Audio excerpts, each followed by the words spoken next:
My greatest pleasure and indeed an honour to introduce dance world's most acclaimed label owners, producers and DJ duo, the legends that are Layo and Bushwacka. Oh yeah, thanks for playing this evening. I'll kick off. Having released your first album, Low Life, over 10 years ago, how's today's music scene compared to then? You know, it's very interesting. I was actually listening to that album last week because with the End of the End, we emptied the offices out, and there was a few copies lying around that we hadn't seen for ages. Because what happens is people sort of steal all ours, and we end up with that one ourselves. So it was really nice to go and listen to it again.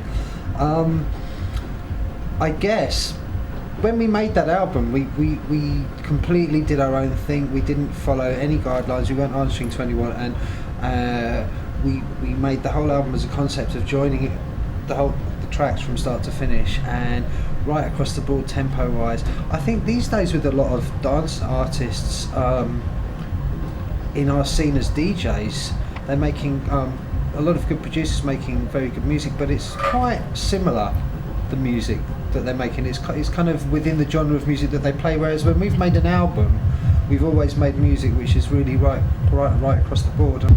So you've been described as one of the most diverse musical partnerships. How would you describe your musical relationship? As in, is one of you has the artistic creative side and one of you is more sensible and directs it, or? It's not a question of sensible. I mean, I'm the sound engineer, recording, technical end of stuff.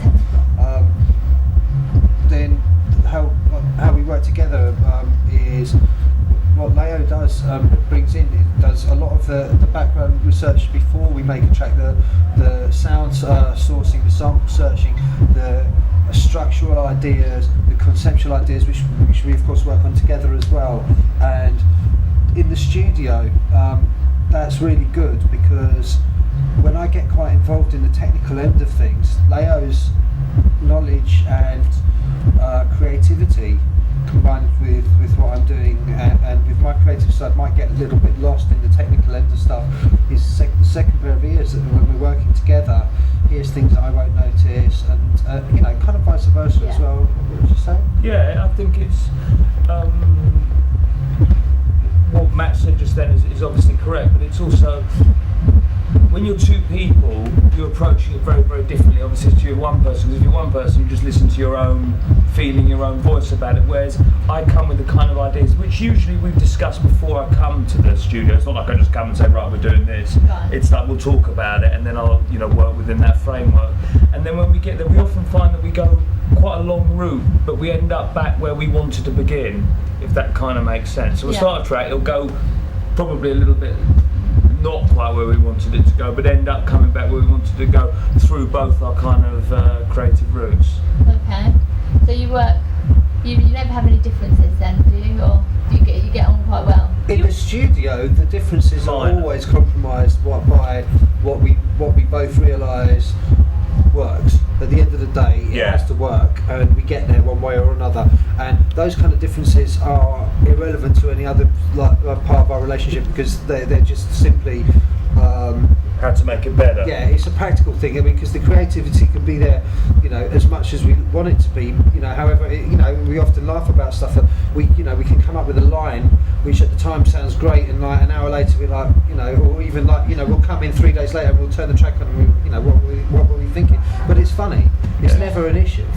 It's It's never like, oh my God, you know, we have to do this, or not, you know. It's like, you know, it's not like that. I mean, if you saw the differences of opinion, they're about things you probably wouldn't even notice in a track, but they're very minor. But one little aspect may bother one of us. Yeah. And usually we disagree for a little while, one doesn't see it, and then either we agree or then the other person comes around and goes, no, it's fine. I mean, it's very subtle, the differences. It's all about making the music better. Okay.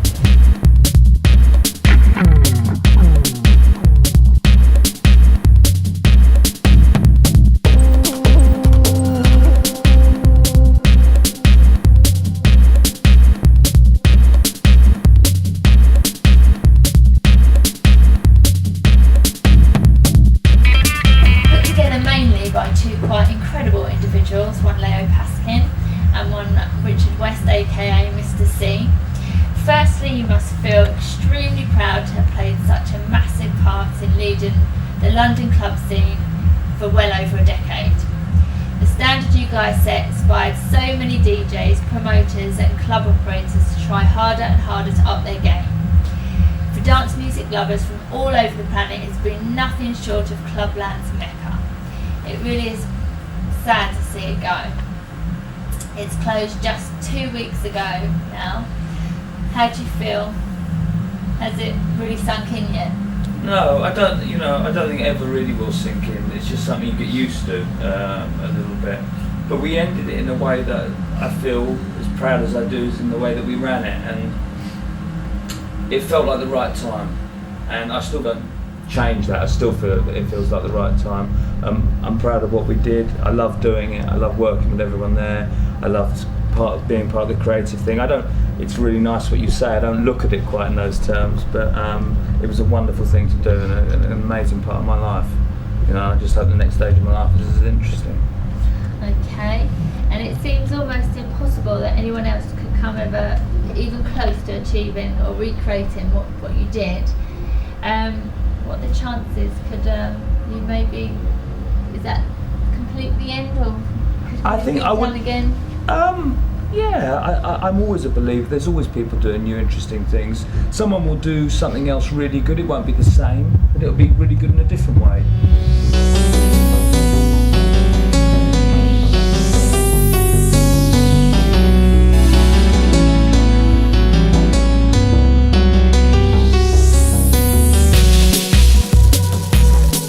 Any plans for the next Layo Bushwacka album? We were just talking about it in the car. We just smelt it, I think, both Really? of us at the same time. So can't say when, but something might happen in the future. Okay, Yeah. so there's some We're creative- working very hard in the studio on a lot of really good 12 inches and remixes at the moment. We've got a lot ready, and we've got a lot of other things we're going to be doing. We're going to be doing a couple of new mixes to coincide with the new parties that we're doing. But album is a possibility. Good. And finally, what's the best thing about being Layo Bushwacka? I think for me, the opportunity to have travelled so extensively, eaten so well, met so many cool people, and entertained so many people around the world, and made people dance and given them a good time, and work together, have the relationship we've got together. There's so much there. It's great.